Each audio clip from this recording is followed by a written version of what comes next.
Hey, what's going on, everybody? I'm Glenn, I'm Tyler. And I'm Daryl. and we are the Channel Surfers, baby. Let's go!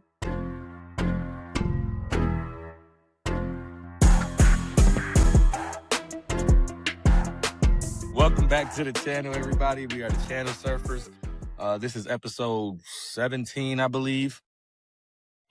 Make sure y'all follow us on our social media platforms on TikTok at the Channel Surfers. Follow us on Twitter, Channel Surfers 1, and on YouTube, Channel Surfers _. Today's episode, we are going to be talking about the New York Times Best 100 Movies of the 21st Century. This was an article that came out in 2025, so anything, obviously, 2026 is not going to be on there, or probably, I want to say even late. I want to say late 2025, maybe. But anyways, they listed basically the best 100 movies from the start of the century to 2025. And we're just going to kind of go through it and tell you guys what our gripes is, what we like, what we don't like. So, and what we have, if you guys remember, honestly, Daryl, when he first came on the pod, that was kind of the whole premise about it. So if you remember there was a lot of Denzel disrespect, and that's where this whole thing came from. So before we get into all that, as always, you know how we start.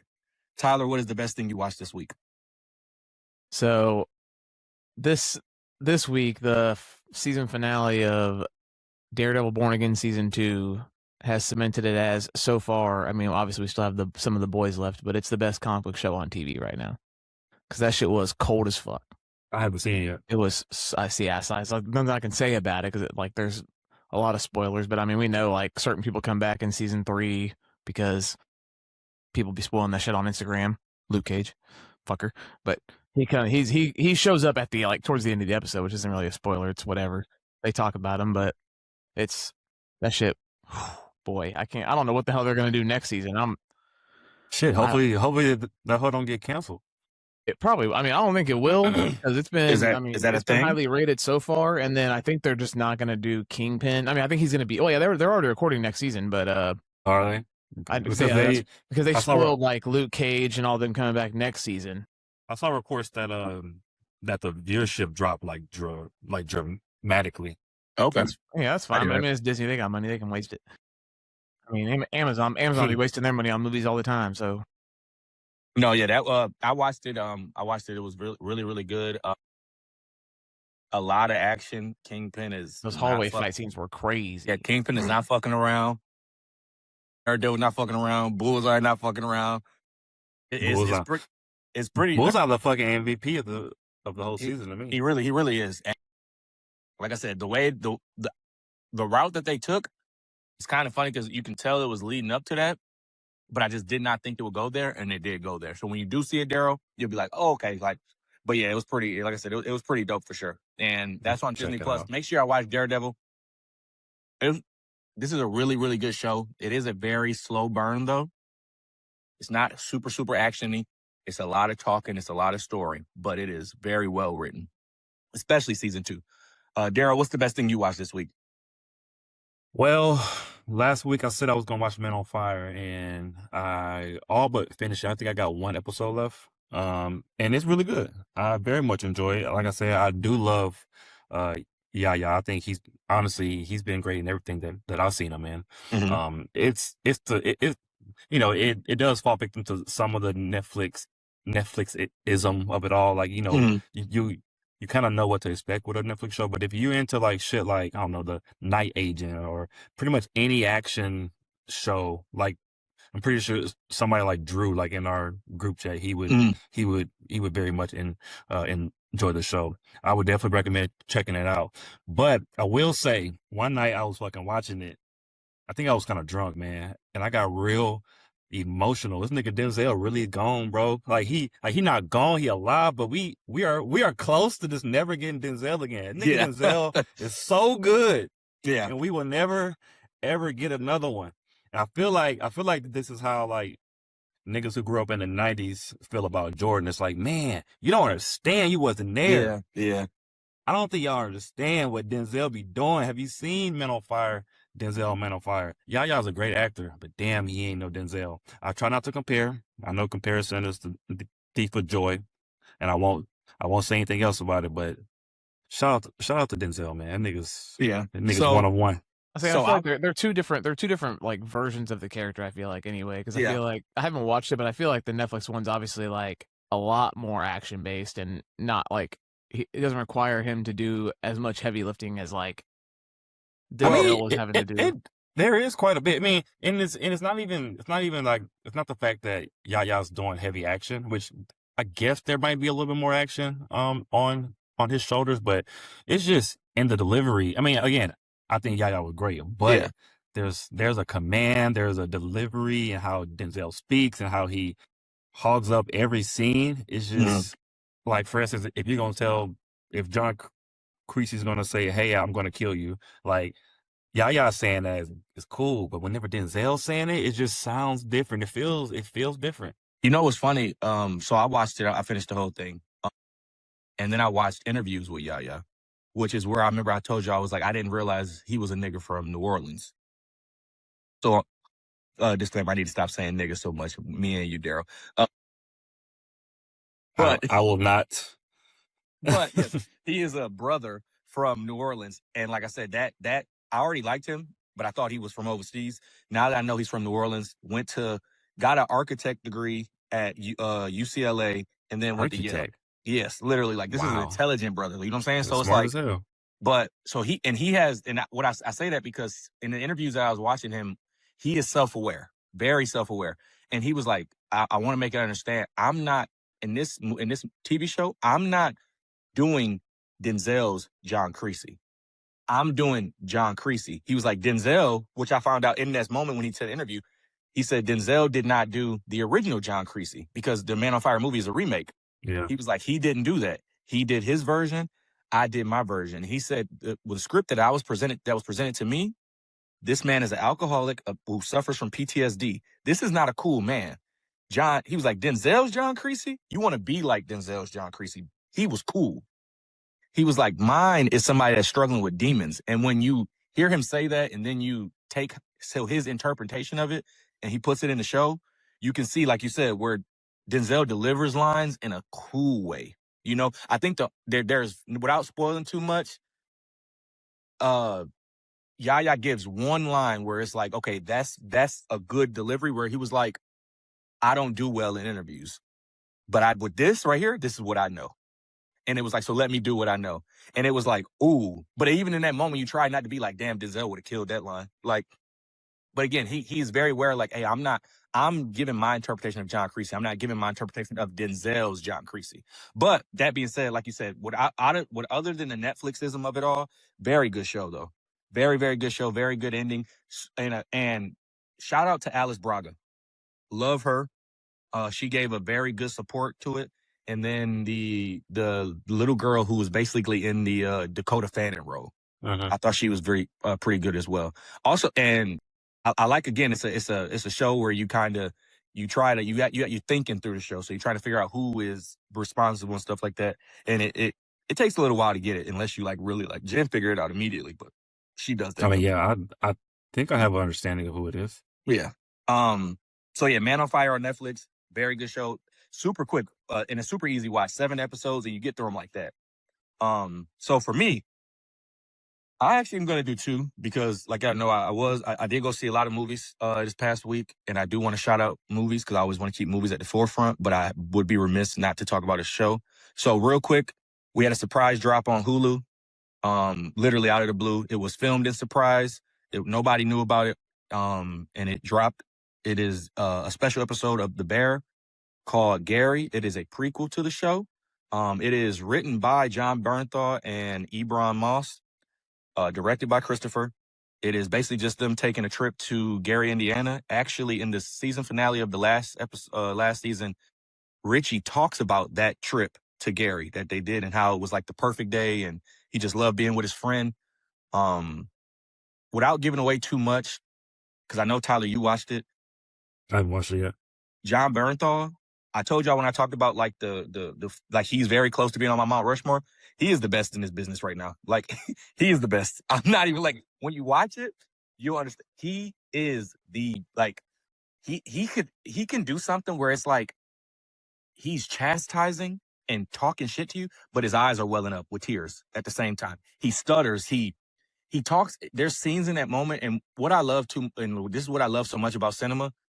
John Bernthal and Ebon Moss, they care about these characters so much that they wanted to write and dive deeper into the psyche of these characters. There's a scene in there where Mikey is sitting in the bathroom talking about how his mom fucked him up, and to a complete stranger, and he's getting like emotional talking about how like she used to always tell me about how my day was gonna go every day.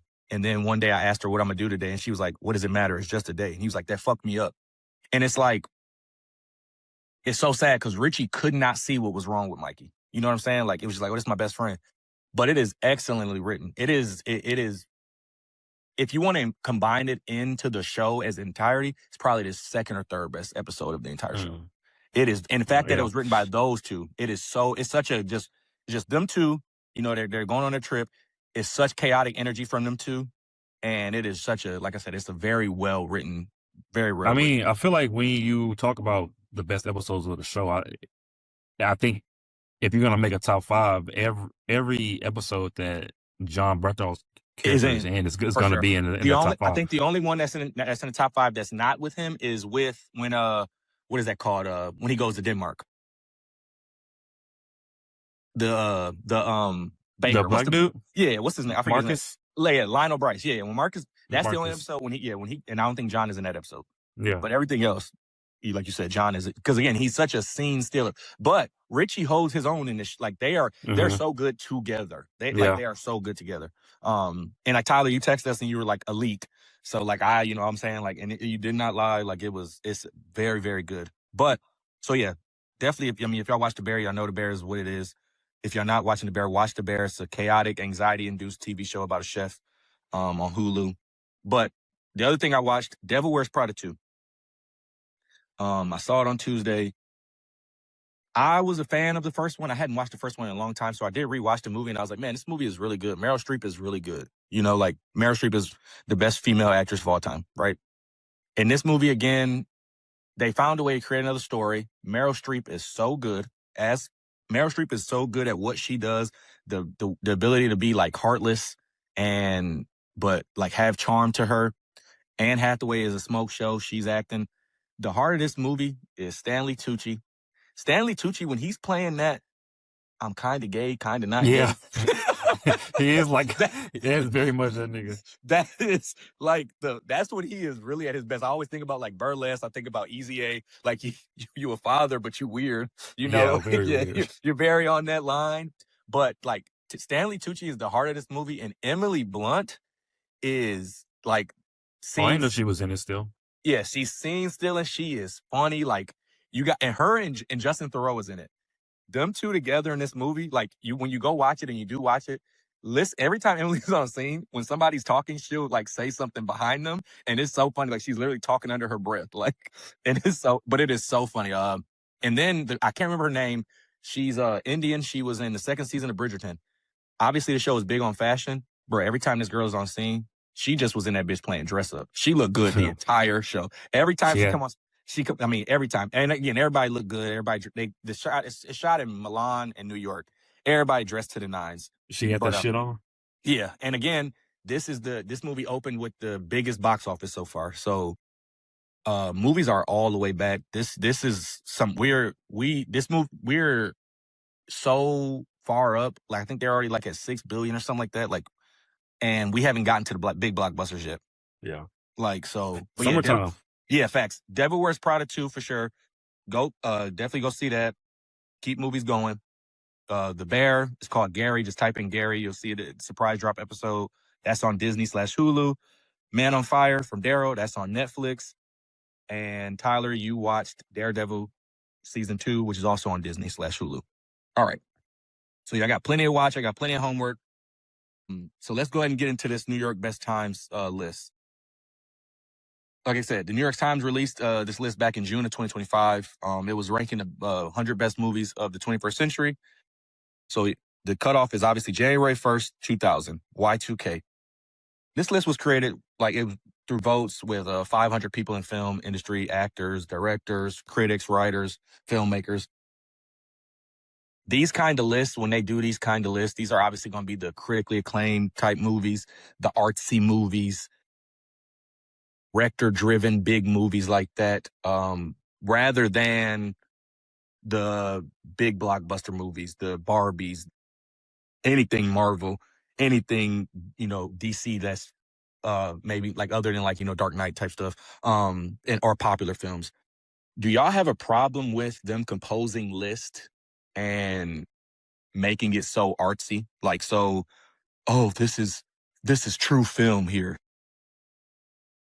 I mean, yes, and I mean I understand how it got there, because you're asking people who work in The industry. film. Like, if you're asking Joe Blow on the street what your favorite movie is, you might get one answer. But if you're gonna ask Steven Spielberg or someone who's lead editor for Universal, they're gonna give a different answer. So I understand how, but I definitely think they fucked up kind of looking over a type of movie. I came on here the first time talking about Training Day. Like, that was my whole reason for even being on this fucking podcast, because they just completely disrespected Training Day, but they don't give a lot of respect to character or actor driven movies. Like, Yeah, because because people see Training Day and they think Denzel is the movie and not the writing and not the directing and not the story, they kind of gloss over shit like that. And I feel like acting is a part of filmmaking. Like, you can't have one without the other. I feel like they kind of dropped the ball skipping over some of the stuff like that. What do you think, Tyler? Before I'm gonna name the top 10, but I wanted to see what your thoughts are on that type of. Yeah, I was kind of thinking the same thing as I mean, like, they obviously do it kind of like they do the NFL Top 100, where they're asking, like, players and all that shit, and those are the ones that are voting on it. And I think everybody can have their own opinion, and I do feel like they tend to lean towards the artsy films, or it's like the films they just feel like they need to say instead of what they actually enjoyed.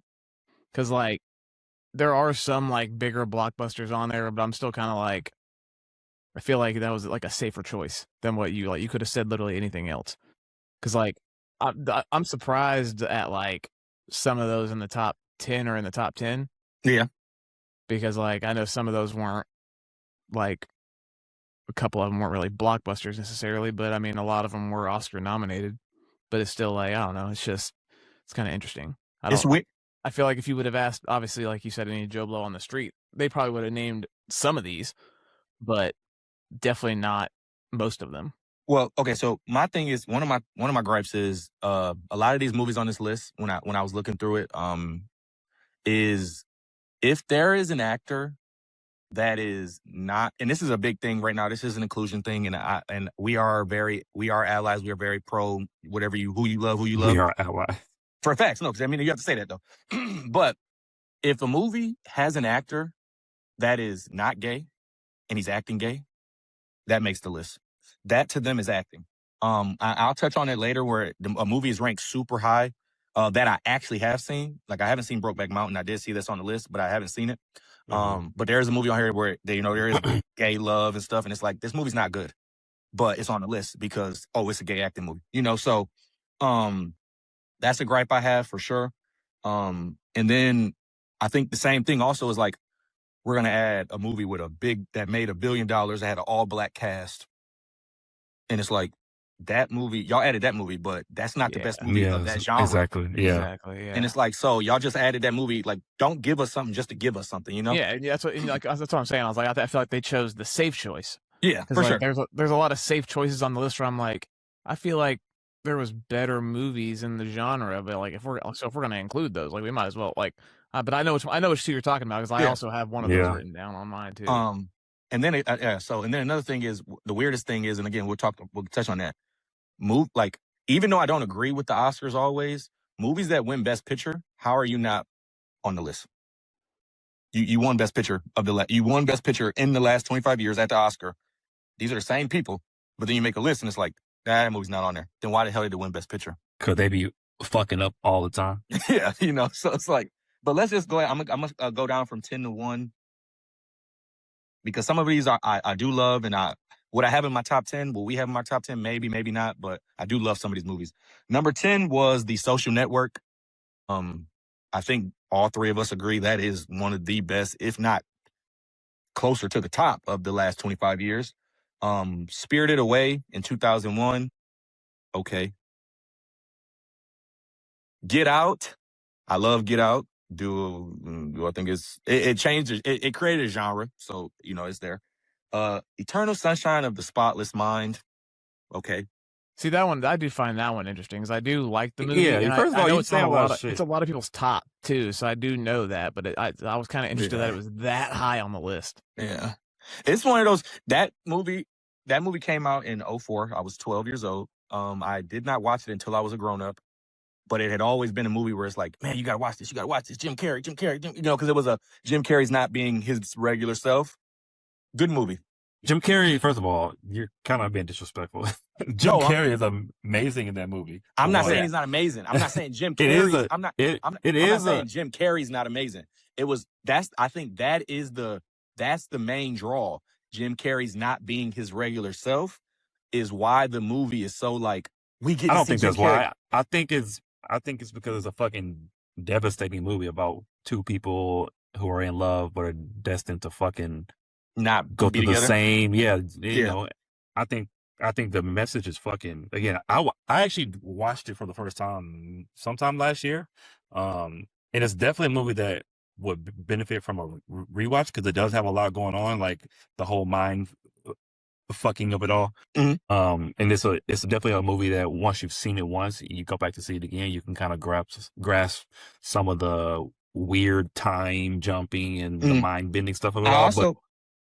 I also think that so sometimes with movies, when you watch them, some movies are such good time period pieces where it's like, man, I bet this movie was like 2004, Kate Winslet, Jim Carrey. You don't really know what you're getting with those two characters, and they are kind of being the opposite of each other. I think there was an article that came out where the director told Kate Winslet, "You are in a rom-com." She told Jim Carrey, "You are in a drama movie." So they're acting in two, like when you watch them separately, it's like y'all are in two different movies. And I do like that about the movie. So again, it's a good movie. I'm not saying it's not a good movie. Is it the sixth best movie of the last 25 years? Okay. No Country for Old Men. I absolutely I love that movie. No gripes there for me. Moonlight, never seen it. You've never seen Moonlight? Never seen Moonlight. I'm assuming this is the movie you were talking about when you were saying there's a straight dude acting gay. Is that no? That's not. I've never seen it, but I guess but I heard there is gay stuff in the movie. I just haven't seen it. Yeah, it's about the two movies that year with Moonlight and La La Land. I was not feeling those movies at that time, so I was like, I'll get around to them, and I never got around to them. Moonlight's a great movie. Is it okay? It's not. I actually need to rewatch it because I only watched it whenever it came out. I haven't seen it since. Do you think Moonlight is the fifth best movie if there's no homosexual love in the movie? Well, the whole movie is about homosexual. That's what the movie is about. And I think that is, like I said, that's somebody who is going to look at this list is going to be like, damn, this is a good movie. Like, wow, they included us.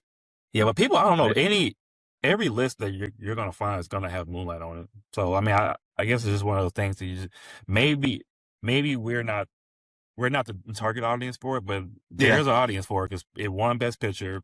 Again, you Google any list and Moonlight's going to be on it. So for sure, I'm not really mad at it. I'm not either because again, I've never seen it. In the Mood for Love, that's a good movie. I've never seen that movie. That's a good movie. A movie I saw once. It's a lot of these movies on this list.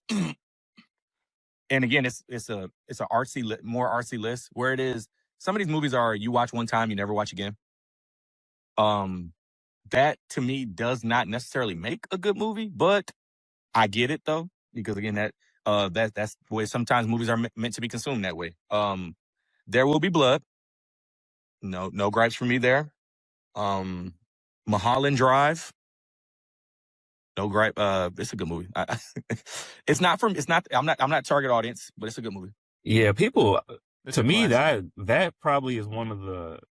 I mean, I don't know. I feel like it's people hold David Lynch up to in such high regard, but his movies are not for me. I feel like all of his movies are more just him showcasing like his directing skills. It's like, look at this fucking weird ass scene that I could create, but the movies themselves I do not like his movies, It's unfortunately. funny that you say that, because you know who is a big director right now, and in my view, I've seen 3 of his movies, and he's 0 for 3 for me. Ari But Aster? people who?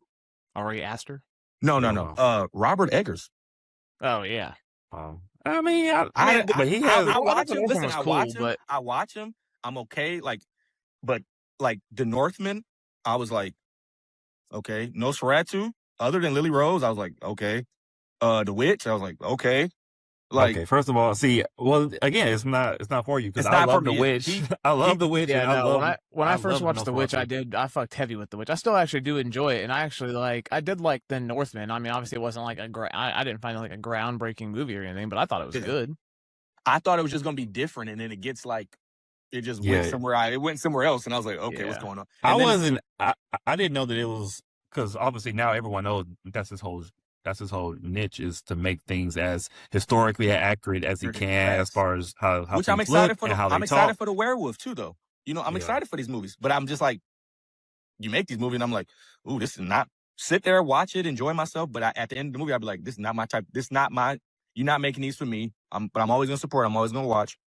But you're not making movies for me. But people hold him like, they're considering him to be, like, I just saw a list where it was like, if he's not in your big 4 right now, you don't know movies. And I'm like, big 4, huh? Okay.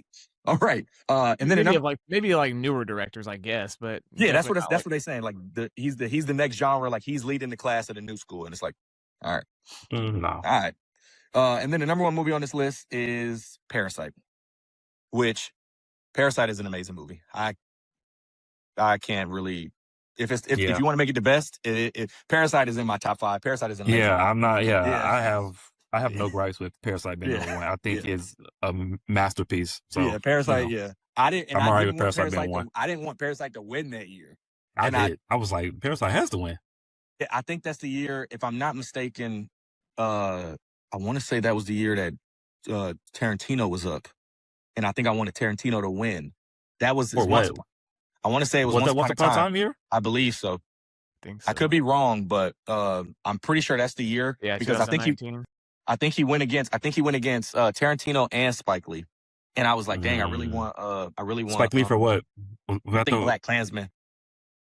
But I mean, I knew he wasn't going to win, but I wanted that movie to win, I believe, because it was 2020. Let me see that. Let me tell you real quick. I can tell y'all. Let me see if I can find it. If I can ever find it, it's Google. Did y'all watch Parasite in theaters? No, I did not. I watched it on Hulu. Did you watch it in theaters? Yeah, I did. It got crazy word of mouth. Like once it, because it wasn't like a huge, like there was no real buzz behind it until people started seeing it, you know? Gotcha. And then I started hearing about, hey, there's this movie, you know, it's fucking amazing. It might win an Oscar, and then it kind of got really, really good word of mouth. So I was like, let me go check it out. And boy, so listen, that category was actually stacked. So Parasite won, right? But you had 1917, Once Upon a Time, The Irishman, Joker, Jojo Rabbit, Little Women, Marriage Story, one of the worst movies ever, and Ford versus Ferrari. Yeah, that is a really stacked category. Yeah, so like I said, I think I really wanted Tarantino to win, because I think at the time it was like, okay, like he's getting, he's like, I'm only gonna do 10 movies. I think that was his 9th. So I was like, bro, he got to win now. If he don't win now, it's gonna be never, But like I said, I wasn't mad. Parasite is amazing. So what we're gonna do now? We can talk about some of the movies on the list, but I wanted to know, did you guys? We came up with at least one movie that y'all thought did not make the list that should have. There's a ton of movies. If you want, we can kind of go through some of them. But if you are a movie watcher, you should know which movies made it. It's hard to say, because like I don't want to go through all 100. But let's just go ahead and start naming some. Like, Daryl, you can start. and we'll see I if mean, we have any of the same. well, Obviously, we know Training Day yeah, didn't make it. Training Day is definitely, I'm not gonna go through the whole spiel again, but We know no Denzel movie made it. no Denzel movie made it, which is a goddamn travesty. Mm. But I'm not gonna get into it. But to me, I have to go with Into the Spider-Verse. There are only 3 animated movies on here, and none of the 3 even come close to Into the Spider-Verse. I think the animation is second to none. The story is amazing. You get this Afro-Latino fucking character, which is something that you don't get. For that movie not to be on a list when they are very concerned with celebrating creativity and stuff that's fresh, there's nothing more fresh than Into the Spider-Verse. I think the reason that it's not on the list is because it's an animated movie and because it's a superhero movie, and they don't really, as you can tell, they don't have too many anime movies on here, and they have 1 or 2 superhero movies on here, so it kind of lucked out, but it's light years better than WALL-E, Ratatouille, and Up, which are the Was only 3. Was Ratatouille on here? Yeah. Yes, those are the only 3. Okay, anime and then movies. Spirited Away is the other one. So yeah, 4. okay, yes, I'm sorry. Spirited Away. Ratatouille, Up, Spirited Away, and WALL-E, which I agree with you. I had that on my list as well. The Spider-Verse is, if you're gonna say, if you had a slot for one movie from the last 25 years that was animated, that's the movie you pick. Yeah, like that's the movie you pick. that movie had, like you said, with the inclusion, you always want to include Afro-Latinos, right? They want to do all this inclusion stuff. The movie had such a creative way of introducing all the Spider-Men, right?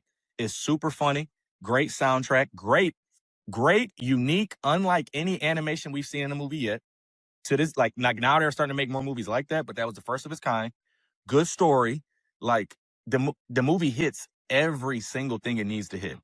Even as a Spider-Man movie, even telling the same tired ass, I got my powers. Yeah.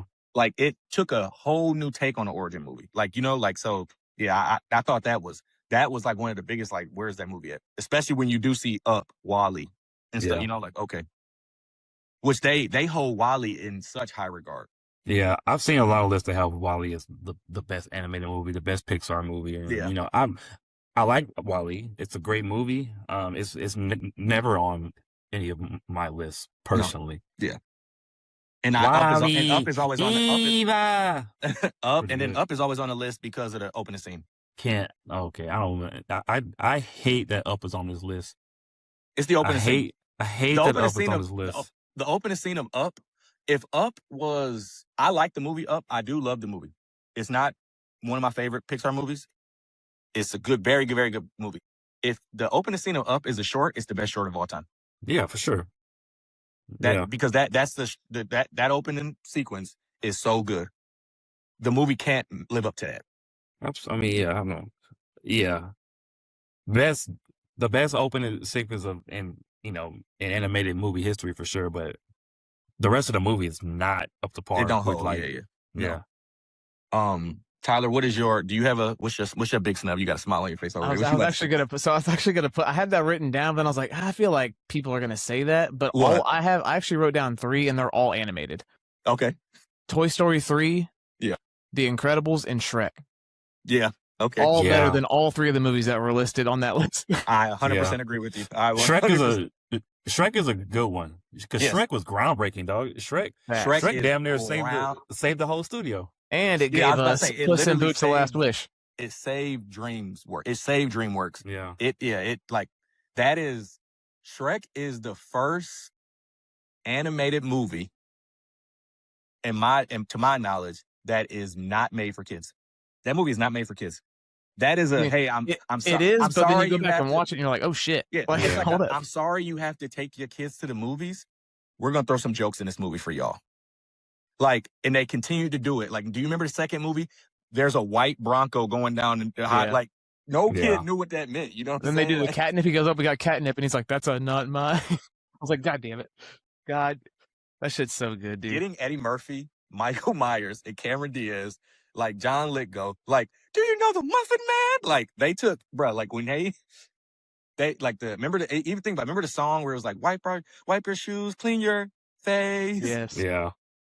When they did the like mirror mirror thing, and it was like not you, and he was like punch the mirror, like it's like no, yeah, like you said, Shrek is groundbreaking. When people tell me like, hey, I don't really like Shrek, like I'll be like, I ain't never heard no one say they don't like Shrek. Jen don't like Shrek. What? You wild, Yeah, bro. yeah. Nah, get Jen the fuck out of here. That's what I've No, never in my life heard bro, anyone talk bad I about hear more Shrek. people say Shrek is in their top 5 than I hear people say they don't like. Because again, it's just you took everything from our childhood and like let it like peek behind the Yeah. curtain. Like these people are they're terrible people.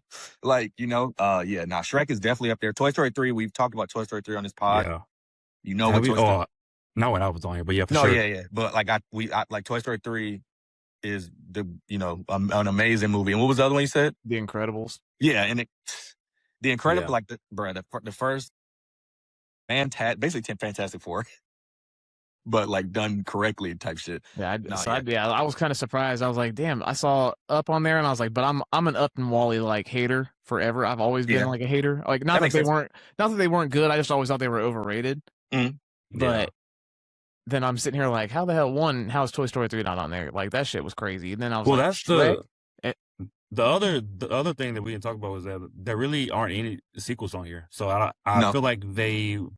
The only I'm not I think sure- Dark I'm not Knight sure is if they Dark was- Knight is on here. That's obviously. fair, but But either they were told not to put sequels on here, or I don't know, Hollywood just don't like sequels. I don't really, I'm kind of confused on that. But yeah, the fact that they Hey, Quentin chose, like, I don't. Tarantino likes Toy Story 3, so that's all that should Yeah, matter. first of all, Toy Story 3 is one of the best movies ever made. I think That's it's what the I'm best saying. Toy Yeah. Story. I think it's probably the best Pixar movie. And you know what's funny? Because like we said, Up is one of the best opening sequences, right, for animation. But the back half of the movie doesn't match the opening sequence. They have another movie in Pixar that has the second best opening sequence, which is Finding Nemo, and then the rest of the movie is neck and neck with the opening sequence. You know what I'm saying? Like, so it's like, again, you don't know who's picking these movies and stuff, and it's just like, how did y'all land on? Oh, we got to get some animation movies. Okay, we're not gonna pick the singing movies. Okay, so we're gonna go to Disney Pixar. We're not gonna go to DreamWorks. We're not gonna go to any other. We're not gonna go to Illumination. You could have gave me Despicable Me. You know what I'm saying? Like just a creative movie. Wally has the movie barely talks. Up has they took an honest look at a woman who can't have kids, so they just live for each other, and they never was able to live out their dreams. Beautiful story. Yeah, Beautiful. sad, but Yeah, you know. No, but I almost put Finding Nemo on there too because I was like, Yeah. Jesus Christ! I was like, Ratatouille. there's a lot Ratatouille, of animated movies you could put on this list. I love Ratatouille. Do y'all like Ratatouille? I love Ratatouille, but I think it's good. It's not one of my favorite Pixar movies. I think they're all in my. I think all of those are my top 10. My top 5 is very like secure, like locked in. We'll have to do a Pixar day, Mhm. but especially with a new Pixar movie coming out. Yeah, but, yeah. like, Probably Toy Story. because Yeah. I thought, it's funny. Like I wrote it down, but then I was like, I don't want to do animation. I feel like I always do like silly shit like that. But I had Inside Out. Yeah, I mean, honestly, like Yeah. any of these movies that Yeah, that's what I was. So I y'all was are like, naming easily could have been on the yeah, list. because I was honestly. like, to me, other than Toy Story 3, Inside Out is the best Pixar movie for me. Like, so I was like, I would have picked that. And it's like, but again, I going through the list, it's like, okay, like they're not leaning towards animation because animation is so, we don't want to lead to that. But then it's also like you're not leaning towards, even when you are leaning to animation, you picked one studio. Yeah. And it's like, all right, y'all let's go pick 3. Let's just boop, boop, boop. These people say these are 3 best. So the movie that I picked, actually, I picked 2. Barbie, I thought should have made the list. I thought Barbie, more than just being a box office smash, that movie had such a good message. I did not know what to expect when I went and saw this movie. And that movie like moved me emotionally as a father, the movie has the line at the end where it's like, as a woman, we stay still so we can see our children go in front of us, so they can see how far they've gone. And it's like that's what the movie was like. The movie's so funny. First of all, the movie's so funny. The jokes that they make, the backhand jokes that they make, and the attack on like the patriarchy and all this stuff like that. But it was such a movie where it was empowering women, and this type of list is like that type of movie. So I thought that should have made it. Now my sleeper movie, which I only know like 2 people that have seen this movie. I think Daryl is one and Jen is one because she watched it with me. The Sound of Metal is one of the best movies that was made. I love that movie. Yeah, okay, so you've seen it too. Sound of Metal. Nobody talks about this movie. Yeah, I know. It was a COVID movie, wasn't it? I believe so. And it was on, so. Yeah, and it was on Amazon, so it's like, but Sound of Metal is an amazing movie. It's so funny. It's so funny you mentioned that because I don't ever think about it, but when I like see the name anywhere, I'm like, damn, that was a good fucking movie. Facts. You're like, damn, that was good. It's not one that pops into my head whenever I'm talking about like good movies, but then I'm like, every time I say, I'm like, fuck it, that was a movie as good as fuck. Yeah, like it's a movie you go back and you like, I do this thing where I'm like, if I remember a movie, I'll kind of like quickly play it in my head and I'll be like, damn, that movie was good as hell. Like I'll be like, damn, that's a good, like, do I want to watch that? Like, nah, but that shit was good as hell though. Like, like that movie, like I was sitting there like, and I feel like while I was watching that movie, as I was watching it, I was like, I was actively aware, like I'm watching an amazing movie in live time. Like I was like, damn, this movie is good. The way the director choices in that movie, this to me is a movie where it's like, this is a filmmaker's type of movie right here. Yeah, that's why I'm surprised it actually isn't on this list because this is a film. If you are a movie lover and a maker of movies and sound and all that and attention to detail, this is a movie that should have been on here. Yeah, see, I just feel like that movie went very much under the radar. Like I wouldn't be surprised if you asked. I mean, I wouldn't be surprised if you asked 500 people if half of them hadn't seen the movie. And it's hard to because like again the main people that I talk to that watch movies are y'all too. So it isn't like I have like this vast like movie club, where it's like, oh, and I don't even. And the other piece about that, no, I'm thinking about it. I don't think there's any streaming movies on this list like that are created by the streamers, and I think that was created by Prime, wasn't it? Yes. Or I don't because I don't know about the other thing though. I don't know about your other statement. I'm scrolling right now just to see. I mean, it got nominated for 6 Oscars. So I know one of those was Best Picture Actor. And really, I didn't even know Best Actor in a Leading Role and Best Supporting Actor. Yeah, and it won too. For what? Best Sound and Best Film Editing. So the ones that nobody cares about. But I mean, but film editing is that's a director's award, and it got nominated for Best Original Screenplay. So that's 3. Four. Actually, you're right. You're right, Daryl. No streamer movies. Yeah. They said Netflix, Apple, y'all don't get none of this. Okay, so we picked a few movies. Obviously, we went through a bunch. But is there any movie that you thought was ranked high? Oh, Moonlight. So Moonlight is not better than at least the 9 to 10 movies that are directly behind it, and then there's some that are ranked way lower that it's definitely not better than. Okay. So I haven't seen Moonlight, but I did say at the beginning that there is a movie on here that is on this list because it is a person playing a gay role and thing like that. The movie is Call Me by Your Name, the Timothée Chalamet movie that he did, the big breakout movie. This is his breakout acting role with him and Armie Hammer. They are gay lovers, whatever, and it's shot by Luca, and it's an Italian film. This movie is not good. It's not good. It's not good. Timothy is not doing anything in this movie. I've seen him acting. I've seen his acting. I know what he's doing. If this is not his breakout role. Beautiful Boy is his breakout acting. This movie's better than Beautiful Boy. It's better than Beautiful Boy in the story sense, but Timothy acting wise, he got nominated for this movie. He's the youngest nominated male actor for this movie. What is he doing in this movie? Being gay? First of all, I mean, the last 10 minutes of the movie is this nigga staring into the camera crying, and niggas love whenever somebody cries on camera. So that's fucking acting. A movie that is 2 hours and 12 minutes, and the last 10 minutes you staring into the camera. What was you doing for the 2 hours before that? It's not. Luca make Italian films. He make movies for Italians. Over here, that movie did not move me. And then to see the list, and you got it 37th. You got it 37th, right? This list I've already gone through. I've done the math. Christopher Nolan has the most movies on the list. He has 6. Leo has the most movies on here. He has 6. I am very, very partial to Christopher Nolan. Interstellar is better than this movie. Another movie that's not on here, and it's not the same genre, so it's hard to say. There's Casino Royale is not on this list. There's no James there's Bond. no action film. Django Unchained isn't on there?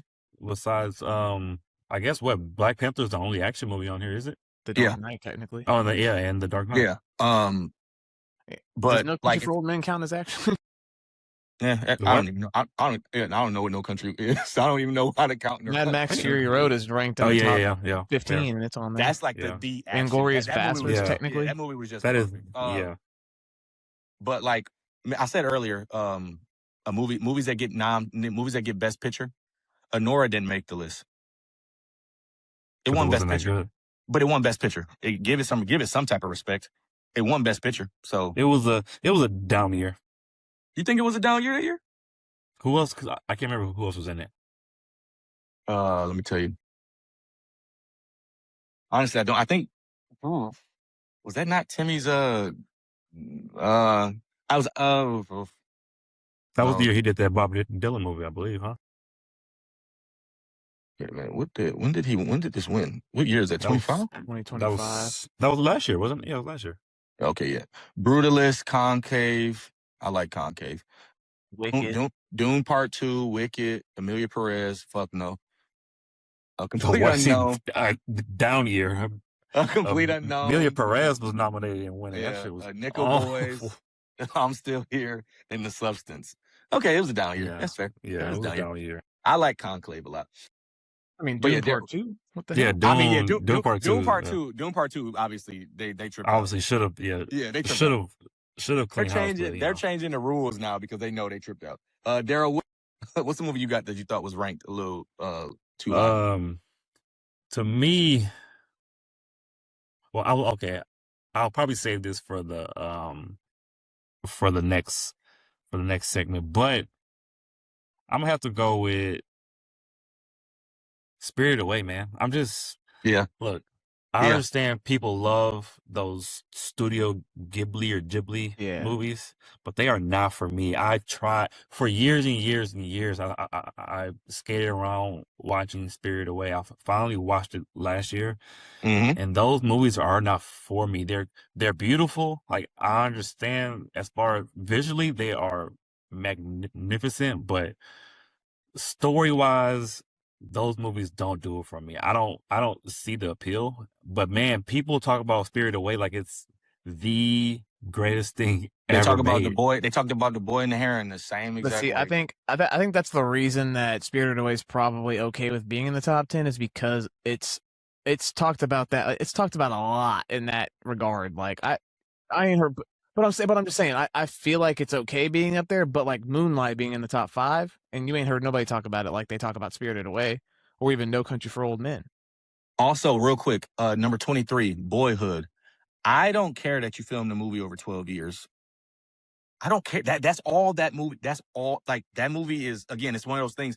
We filmed for 12 years. I followed the same people for 12 years, and I really filmed this person's life. Cool. That's pretty interesting. Huh? It's a good movie, though. So that's pretty interesting. But again, it's a good movie. Is it the 23rd best movie? It's the only 23rd best movie because it took him 12 years to make it. It is a 12-year movie. He filmed this little boy's whole life, so he never wanted to change the actor. That is the big voila about the movie. I actually have never seen the movie.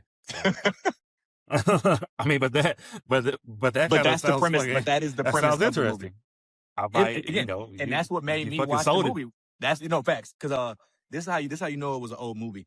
I watched a behind the film of this movie on a DVD, like a preview, and it was like hey, you know, I've been working on this and blah, blah, blah. And like, we wanted to stay true to like the person and blah, blah, blah. And I was like, oh, okay. I was like, this is interesting. I'm gonna watch this movie. And I was like, okay. Again, it's just, okay. So yeah, any additional, I mean, we got a lot of gripes. I just want to go ahead and say, one genre that is not on this list, like literally nowhere on this list. And I think we talked about it on a podcast recently. Not a single biopic. And I think that there are, again, Daryl, we both said, like you said, you know, it's very, like, biopics have a niche, but, and again, you made a point earlier that this is not a very actor-driven list. Yeah. But Ray. Yeah. Ray. Yeah. Ray has to be on this list. Ray has to be on this list for me.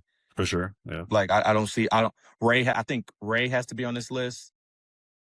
I don't see how, I don't want to, one of Will Smith's biopics need to be on this list. I don't necessarily think so. I really like Richard. I really like Richard. Yeah, me too. But I can't say I wouldn't have put it in a top a top movie of the century list personally. No? Okay. But again, like I said, there's just no biopics. And it's like some of the biopics, again, if we're only going to include one, give me Ray. I think that genre was just completely ignored. What do you think, Tyler? What's something that you thought should name gripe, something that shouldn't be, or I honestly I didn't even think about biopics, but yeah, Ray is a really good one. I feel like whenever like Walk the Line came out, they were like, that movie like blew up. Which I mean, I understand why it did. Didn't they both win Oscars for that movie? Yeah, they did. I mean, it didn't win like Best Picture, didn't get nominated for Best Picture or anything, but you know, actor-driven movie though. Like, yeah, it's very actor-driven. Which I mean, you would think that they would appreciate that because I'm sorry. I always forget that this is a biopic. Oppenheimer. It was on there, yeah. So there we go. But I guess we can count that. Yeah. I guess. Man, but my biggest issue with this, well, not biggest issue with the list, but for this kind of section, I can't understand how Bridesmaids is on the list at 32 and Hangover is not on the list. You very literally cannot have Bridesmaids without Hangover. I understand that was kind of like the start of, hey, let's take this movie and make it all women. It's a very funny movie. It has a little more depth to it than The Hangover because it is about friendship and being alone and all that kind of fucking shit. But how can you take a movie that's, for all intents and purposes, kind of a knockoff version of The Hangover and not put the original movie on the list? My gripe was, if you're going to put, because again, like you said, Bridesmaids has a little more story. It obviously the Judd Apatow, it follows the Judd Apatow line. My thought was, if you're going to put just a pure, less laugh movie on here, they did put Anchorman, switch out Anchorman for Hangover. Yeah. But people love Anchorman. They do. But those same people love Hangover. And I think Hangover does exactly what Anchorman does, but better, more raunchy. And it is, but I understand it because it's Steve Carell and it's Will Ferrell. And it's like, Will Ferrell at that time is who he is. I think that, like I said, I think there's only 3 comedies on here. Superbad, which is, Seth and Judd, basically produced by Judd. Bridesmaids produced by Judd, which is, Bridesmaids is considered to be the last great comedy. And then it's Anchorman. So it's like, again, another genre that is thrown to the wayside. Yeah. Bridesmaids was Oscar nominated, so. Exactly. Yeah. To me, Hangover should have been on the list just off of the baby jacking off at the dinner table scene. But that's fucking cinema right there. And then not at the table, Carlos. Yeah. Look at him, he's jacking his little weenus. Bro, no. when he hit the nigga in the head, and he said, "Are my glasses okay?"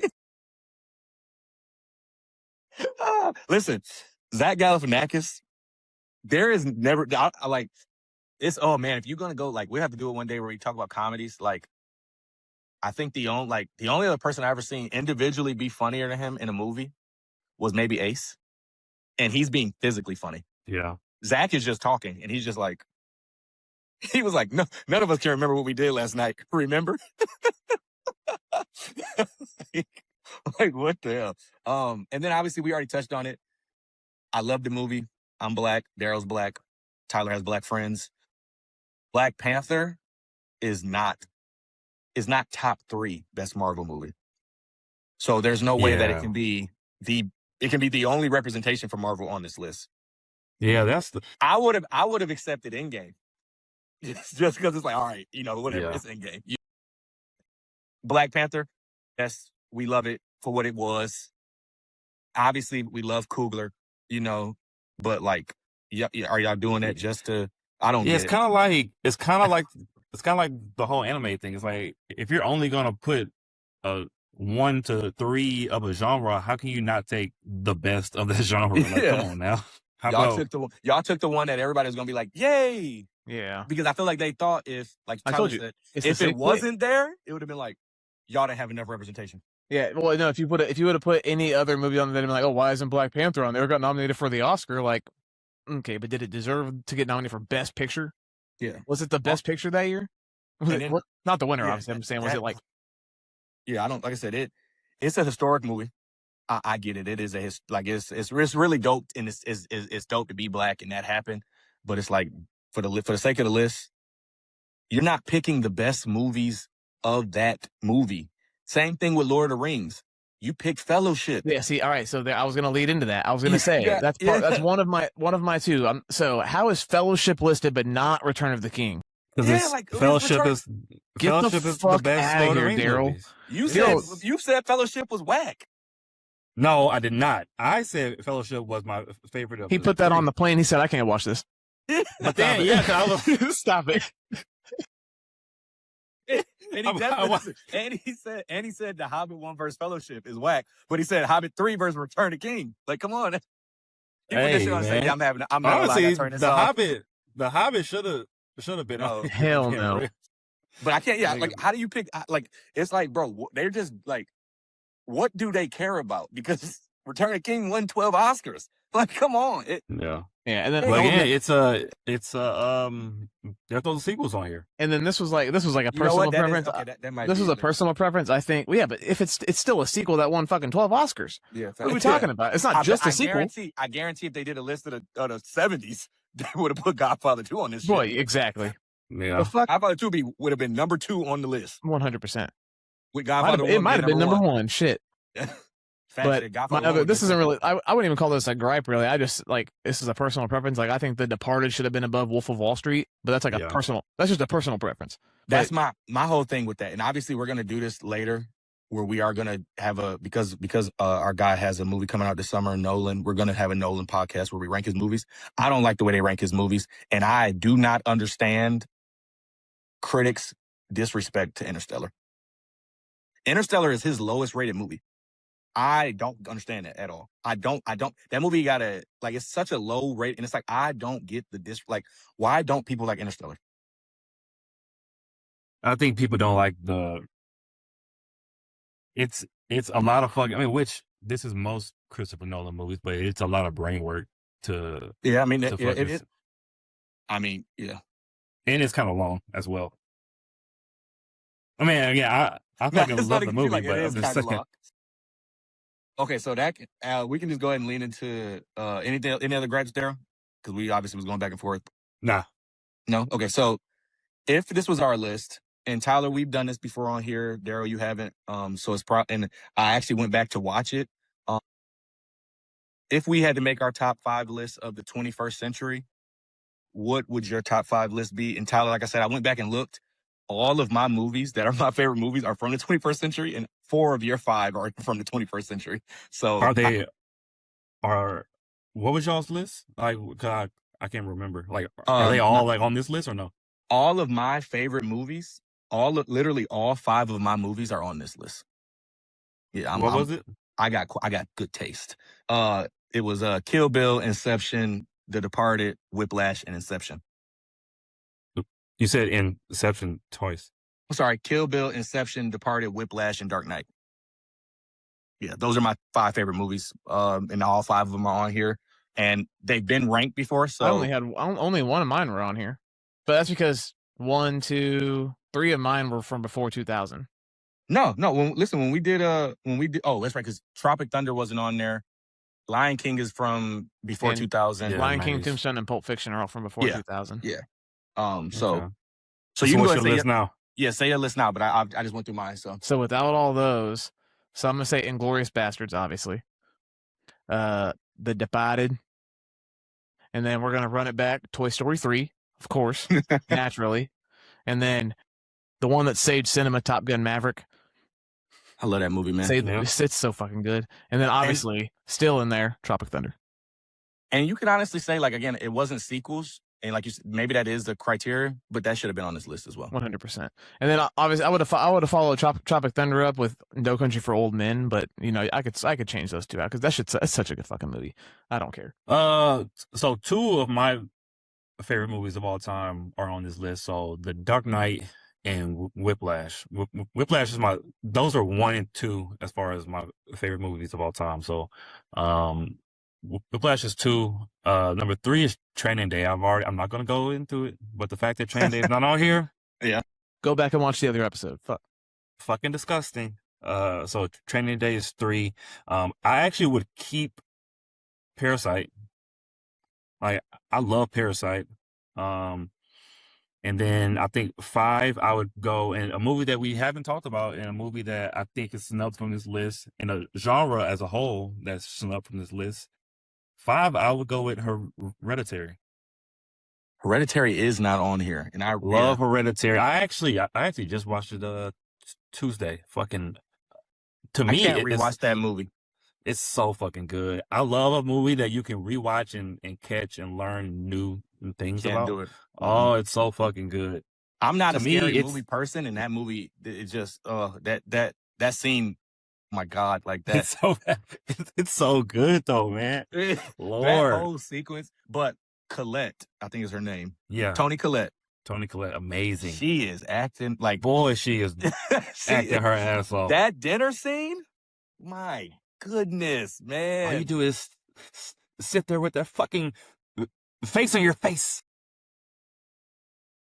She is so good in that movie. That when I finally, it took me forever to watch that movie. I think I watched that movie because it came out in 18. I think I watched that movie in 21, 22. Because again, I'm not a scary movie person. I don't like to be scared watching a movie.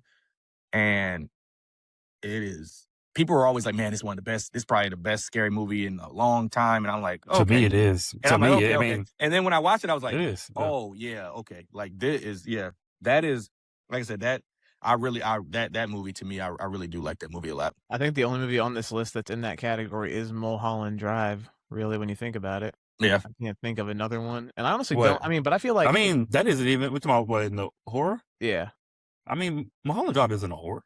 I think it's classified under horror. Isn't it? Really? Can't be.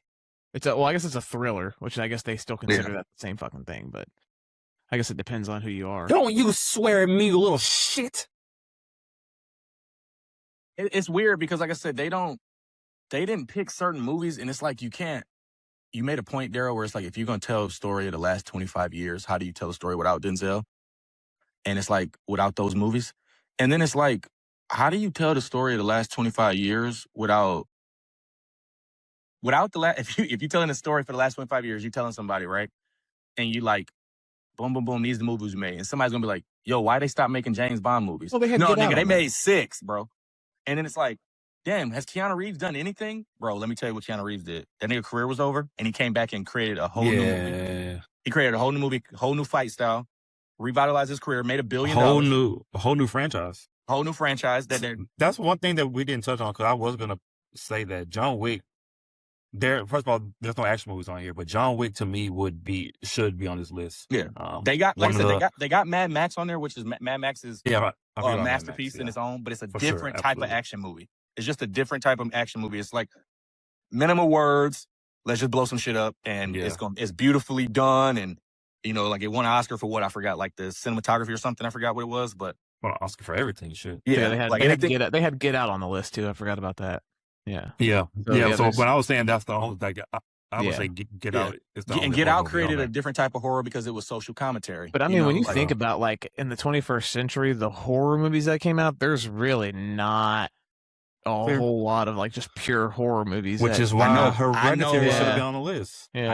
I know Sinners should have been on better have been Yeah. on this list. Well, Sinners. So I know it yeah. But funny you say that because there's 2 movies that came out last year that would have been on this list if they were to redo it. I'm almost positive. Sinners and the One Battle Weapon? After.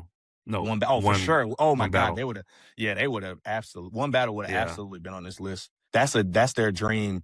Again, Yeah. Leo has 6 movies on here, so it comes down to essentially like a Leo movie is a movie that is going to be on here, and then the Christopher Nolan movie is going to be on here. And again, I'm not. We talked about it. We'll talk about it more. Oppenheimer is a masterpiece. It doesn't do it for me. It's a good movie. No. It's a good I movie. need It to is rewatch considered it. his magnum opus. It is his best piece of work. It got a lot of fucking actors in it. It's a good movie. I need to rewatch it. I didn't enjoy it that much in theaters. I mean, it was I didn't hate it. I rated it like a 3.5, but I didn't love it to the extent that everyone in else that did. movie. And the one thing we talk about all the time with Nolan has really long movies, but he is very good at pacing to make you feel like you're not really in the movie Yeah. for a long time. Like That movie's I go back and look at his movies sometimes where I'll be like, bro, damn, you had me sitting 3 hours to watch Dark Knight Rises. You had me sitting 2 hours and 45 minutes watching Dark Knight. You had me sitting 2 hours and 40 minutes watching Inception, and I'm okay. Oppenheimer, my ass was getting like, I was like, God, how much more of this movie we got? You know, like, and I only have ever been like that in Transformers when that Transformers movie was like 3 hours long. So yeah, but yeah. Y'all go through the list. You can find the list on IMDb. If you go to New York Times, they want you to subscribe because they stupid. So just go to IMDb to see the list. And let us know what y'all think about it. Let us know if there's something on the list. I know a lot of people from the 2000s. Drew, when you get here, I know you're gonna say like Bad Boys 2 and Bad Boys 3. You know what's funny? Speaking of Drew, as you know earlier, I was fucking drunk while I was at work, or not at work, just in case someone at work sees this. I got drunk last night, and boy, I was fucking at work going through it. But I was thinking, man, there really ain't no black movies on here. And then that had me thinking, you know what movie obviously would never be on here, but I quote from so often, no matter what you do, keep that motherfucker rolling.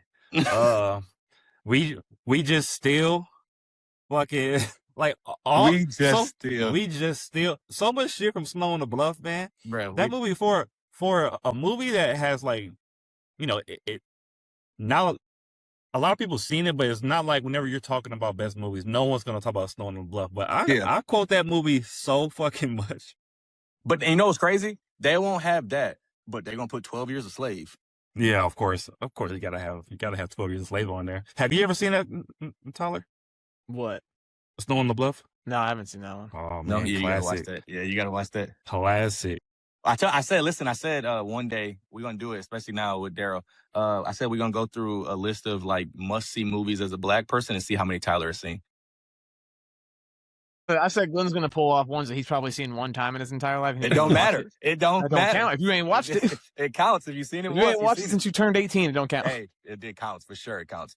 Yeah. Shout out Drew though, because Drew swears that me and Daryl, as movie fanatics, he swears that there's movies that he's seen that we haven't seen, and it's like, bro, It'd be like the most popular movie. What was? Yeah. What I was the forgot one what he was talking about. He was Like, like, y'all set it ain't off. never seen, No, like, he was like, set it off. He was like, I was like, set set it off. 80 times. Nigga, I watched Set It Off 80 times before I turned like 12. Like, what are you talking about? I can sit here by myself in this room and probably go through all the dialogue and like waiting to exhale. So full. Like I can sit here and just do the dialogue because I've seen those movies. Because there's Big Mama, nothing your else. arm. Yeah, like there's nothing. Like I had no choice but to watch the movie. Yeah, one TV. So it's like, yeah. But real quick before we get to the segment of what we're watching this week, I want to give y'all an update. I did go see Desert Warrior in theater to support Anthony Mackie, support black actors, and I'm here to say that was a mistake. Remember when Spider-Man was like, "I'm sorry." Yeah, that's where I'm at right now. Terrible movie. I almost walked out. I stood up, and then I was like, I knew better to sit back down. Terrible movie. Do not let anybody in Saudi Arabia finance our movies anymore. The premise of the movie, when I read it to y'all, it was there. No execution. It's basically like it probably was a first time director. I know Anthony Mackie. They gave him $100 million to make this movie. Nigga got a check. This movie is so bad. It's impossible to keep up with because they're using words that you don't understand. They're speaking languages with no subtitles. It's a lot going on, and he's trying to save a princess that's becoming a concubine, and it's moving too fast. It's plot holes. Like I try to go on, and I am a person that it don't take much for me to give you a 2.5. Clearly, yeah. For you to say it's bad, damn, boy, that movie must be the worst thing ever made because you like everything. You know what's funny though? Because when I say a movie be bad, you be like, it wasn't that bad. Like when I said Spring Breakers was terrible, you was like, eh. Or when I said nigga, stop. This is your second time doing that. You were getting me confused. I am the biggest Spring Breaker hater. Whenever that movie came out, I tell you which movie you said that wasn't that bad. The second Joker.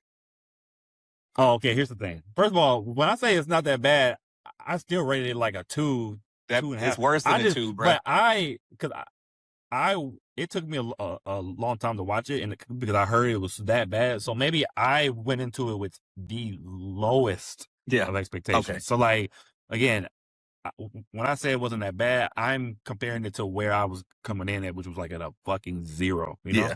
I'm getting ready to watch The Bride, which obviously remember they were saying that's one of the worst movies ever made. I'm gonna watch that. I'm gonna come back and report that. But yeah. So don't go. I'm not gonna lie. Don't see y'all. It's already a box office flop, so I don't got to tell y'all not to go see the movie because y'all ain't going. But when it come out on a streaming service, thumbs down that movie. Don't even. My fucking shit radar never misses, boy. I'm telling you, it took a 1 minute clip, and I was like, oh, this is gonna be bad. I didn't even have to see the trailer to tell you it was gonna be terrible. Yeah. I mean, honestly, I ain't gonna lie. I see Anthony Mackie, a black nigga in a hijab. I should have been like, what's going on? Look silly as hell. The fucking picture you sent us, I was like, this shit look Glenn's out here supporting war in the Middle East, watching that movie in theaters. Right? Listen, that's really what it was. That's all they did was trying to wash some money probably. So Daryl, what's the best thing you're watching this week? Ooh, I'm definitely going to see Mortal Kombat. Excited, yeah, I'm gonna definitely go see Mortal Kombat. And I love action movies. As well. Love the Mortal Kombat games, the fucking series. So I'm definitely gonna check that out tomorrow. Yeah, and it's a fun movie. It's a fun movie. It's not a movie. I hate when people be going into movies, bro. It's a fighting movie, bro. You know, they making fun of themselves. They laughing. I need better fight scenes than I got in the first one. That's then you'll be all I'm asking for. Then you'll have a good time. Yeah, I was like, I'm going to see Mortal Kombat for sure, but my wife was watching The Devil Wears Prada on Wednesday night, so I feel like we're probably gonna end up watching that at some point. I don't know when, but I feel like it's coming up. Okay. So most thing I'm watching this week that I'm most excited for. This is kind of hard. That new Michael B. Jordan animated movie on Netflix. I haven't watched it yet, because I'm waiting to watch. There you go. I'm gonna watch that as a family because obviously with Kai and stuff.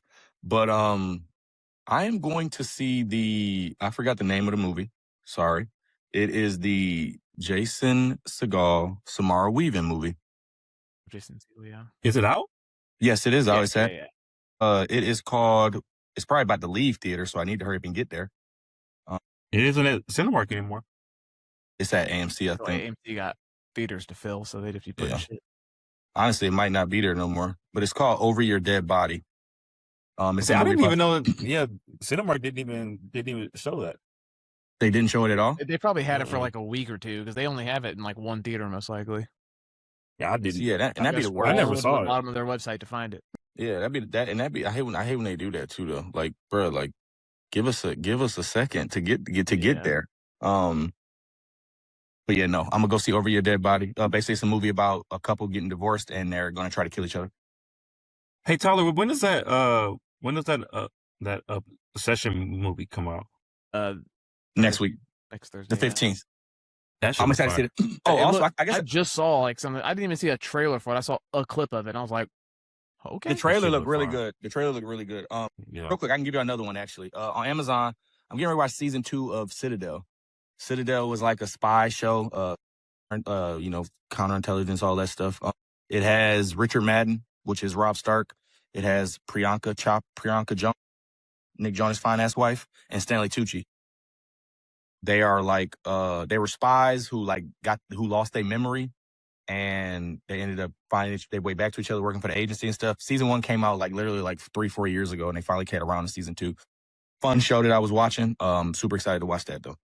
So, like I said, we talked about the New York Times list.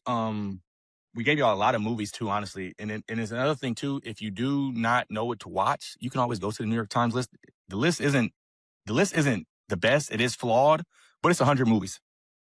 100 of at least some of the best movies of the last 25 years, you know? So what we'll do is give you our 100. Yeah, maybe and we'll give you a list and drop it down, and that way y'all can have something. I actually got a recommendation from a friend that said on our Twitter page he would like us to keep something posted of like our top 5 movies and top 5 TV shows. So that way when somebody is looking for something to watch, they can always go there to watch it. You know what I'm saying? So maybe we'll do something like that where we can have something posted for y'all, and it'll be, like I said, maybe not 100, maybe 50. That's a lot of movies, but yeah. Anyways, man, let's surf. We'll see y'all next week.